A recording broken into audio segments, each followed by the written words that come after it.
माँ का श्राद्ध। बचपन से हम सुनते आते हैं कि माँ बाप के चरणों में स्वर्ग होता है।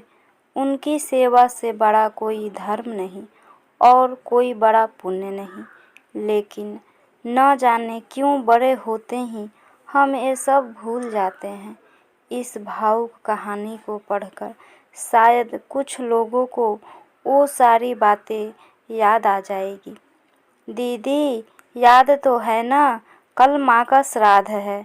हमने बड़ी पूजा रखी है उनके आत्मा की शांति के लिए, इसलिए आपको सपरिवार के साथ आना ही है। रूही अपनी ननद कोमल को फ़ोन पर कहती है। तभी कोमल उसकी भाभी को बोली, मैं नहीं आ सकती, आपको तो पता ही है उनको छुट्टी नहीं मिलेगी। अरे दीदी, ऐसे कैसे? माँ के जमाई और बेटी उनके श्राद्ध में नहीं आएंगे तो उनको शांति कैसे मिलेगी? इसलिए आपको आना ही पड़ेगा। बाकी मुझे कुछ भी नहीं पता। इतना बोलकर रूही ने फ़ोन रख दिया। इधर कोमल पुरानी यादों में खो गई। जब उसके पापा की मृत्यु हो गई थी तभी कोमल अपने मायके गई हुई थी। कोमल को माँ बोली, बेटा तुम्हारे पापा मुझे छोड़कर अकेले ही चले गए। पता नहीं अब किसके आधार पर छोड़ कर गए। माँ कोमल के गले लगकर रो रही थी। तब कोमल बोली, यह सब लोग तो हैं ना, भैया भाभी और बच्चे, तो चिंता क्यों करती हो? कोमल कई दिनों तक अपनी माँ के पास रहकर आई थी, लेकिन हमेशा ज़्यादातर फ़ोन पर बोलना होता था। कभी कॉल पर तो कभी वीडियो कॉल पर बोलना हो जाता था। बेटा क्या बनाया तूने? एक दिन माँ ने वीडियो कॉल पर पूछा। माँ आलू की सब्जी और रोटी बनाई है, कोमल ने जवाब दिया। माँ बोली, अरे वाह! सब्जी का नाम सुनते ही माँ की आंखों में एक अलग ही चमक देखने को मिली, जो कोमल को दिखी। तभी कोमल माँ को बोली, माँ तुम्हें खाने का मन हो रहा होगा तो भाभी को बोल दो ना, बना कर दे। कोमल हंसते हुए माँ से बोली। तभी माँ बोली, नहीं नहीं, अब इस उम्र में आलू कहाँ पचते हैं। मैं तो ऐसे ही बोल रही थी। जब तुम्हारे पापा हुआ करते थे तब बहुत बार बनाती थी। भाभी का तो नाम लेते ही जैसे माँ की आंखों की चमक गायब सी हो गई। माँ ने कॉल रख दिया। माँ को क्या हो गया, ऐसे क्यों बोल रही थी? वहाँ सब ठीक तो होगा ना? कोमल अपने आप से बातें कर रही थी। ऐसे बहुत बार खाने की बातों पर बातचीत होने पर माँ की आंखों का भाव बदल जाता, लेकिन ऐसा क्यों था वो समझ नहीं पाई। लेकिन इसके पीछे का राज उसके समझ में आया जब वह छुट्टियों में 2 दिन के लिए मायके गई थी।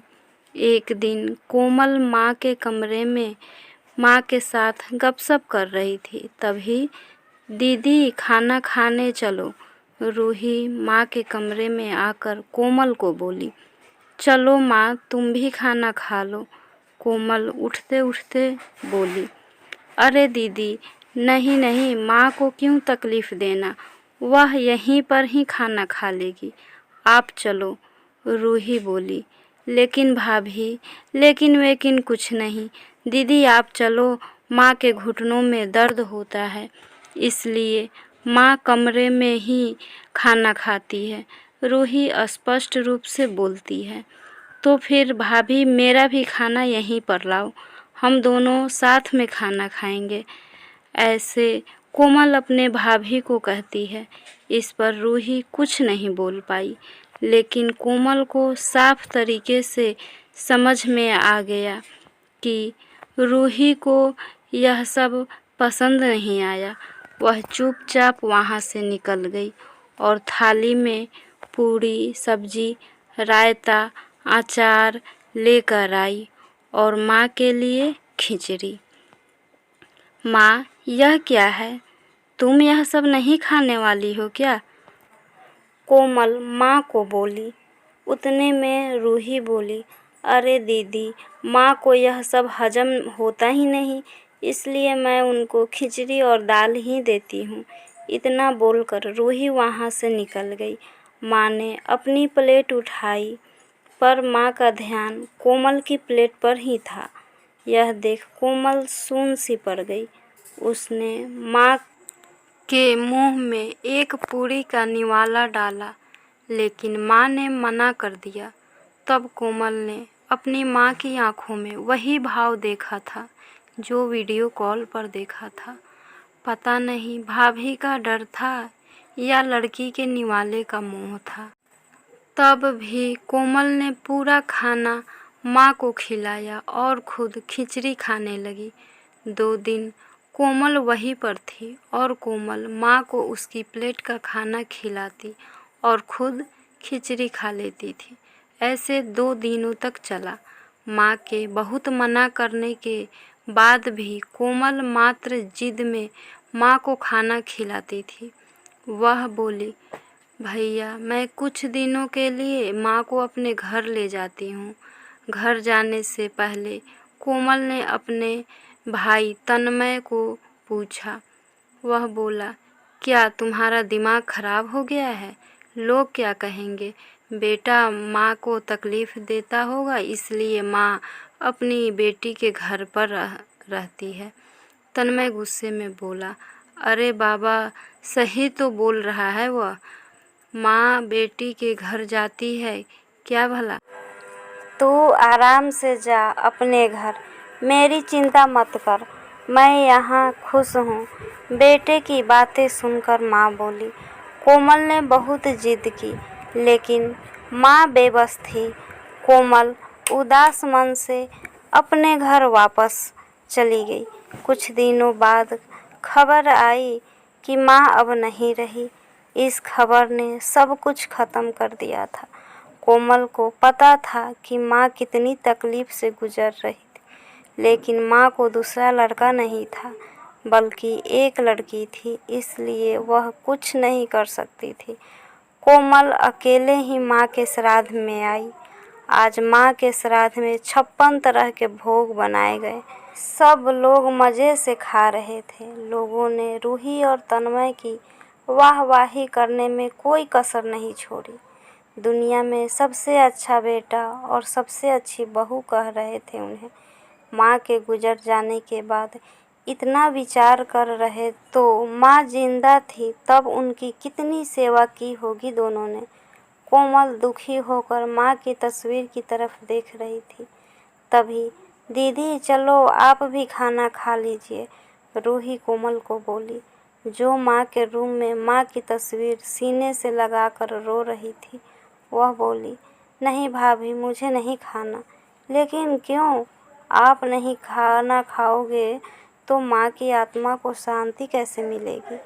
रूही कोमल को बोली, भाभी, जिस खाने के लिए मेरी माँ जब जिंदा थी तब तरसती थी, उसे मरने के बाद दे रहे हो, वो कैसे तृप्त होगी?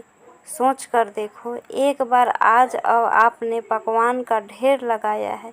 माँ जिंदा थी तब आपने उनकी मनपसंद खाने के 2 निवाले खिलाए होते तो माँ वैसे भी तृप्त हो चुकी होती। वही माँ का असल में श्राद्ध कहलाता। यह जो भी हो रहा है वह सिर्फ एक दिखावा है। इसकी वजह से माँ कैसे तृप्त हो पाएगी? और जो घर से मेरी माँ अतृप्त होकर चली गई, वह घर में से कैसे खाना खा सकती हूँ भला? कोमल चिढ़कर रूही से बोली। तभी वहाँ पर तन्मय भी आ गया।